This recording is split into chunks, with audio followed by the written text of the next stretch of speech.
সাদিকাম আসলে আপনাদের আয়োজনটা কি ছিল? হুট করেই যে মেসুত ওজিল আসছে এটা আসলে গণমাধ্যমও জানতো না। সাধারণ যারা ভক্ত তারাও জানল না। মানে হুট করে আয়োজনটা আসলে কিভাবে ছিল?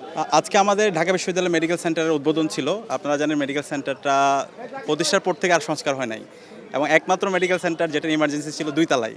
তো আমরা দায়িত্ব নেওয়ার পর থেকে বিশ্ববিদ্যালয় অংশীজন যারা আছে তাদের সাথে যোগাযোগ করছি। এর আগেও এটা নিয়ে অনেকে কাজ করেছে।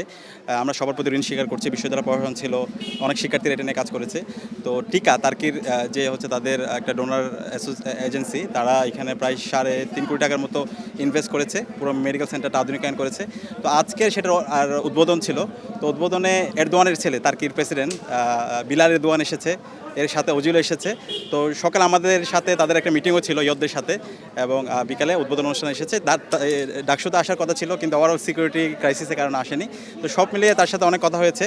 ঢাকা ইউনিভার্সিটি, বাংলাদেশের ইয়ত, তাদের ভাবনা চিন্তা আগামীর বাংলাদেশ সব কিছু নিয়ে। তো তারা খুবই উজ্জীবিত বাংলাদেশকে নিয়ে, বিশেষ করে লাস্ট জুলাই আফরাইজিং পরবর্তী বাংলাদেশের ইয়তরা যেভাবে ন্যাশন বিল্ডিংয়ের জন্য কাজ করছে, তাদের যে ভাবনা সেটা নিয়ে তারা খুবই ইন্সপায়ার। এবং বাংলাদেশের সাথে তার্কির সাথে কীভাবে ফ্রেন্ডশিপটা আরও দৃঢ় করা যায় সেটা নিয়ে আমরা আলাপ করেছি, এবং আমরা আশা করছি এই ধরনের আসা যাওয়া অব্যাহত থাকবে। গত বছর আমি তার্কিতে গিয়েছিলাম, তখনও বিলাল এরদোয়ানের সাথে আমার কথা হয়েছে, কমিউনিকেশন হয়েছিল। তো আশা করতেছি ইনশাল্লাহ এই ধরনের এক্সচেঞ্জ প্রোগ্রামগুলো আমরা আরও এক্সটেন্ড করব এবং এর মাধ্যমে শিক্ষার্থীদেরকে আমরা এখানে সম্পৃক্ত করব। আমার লাস্ট প্রশ্ন, ওজিলের সাথে পার্সোনালি কি কথা হয়েছে?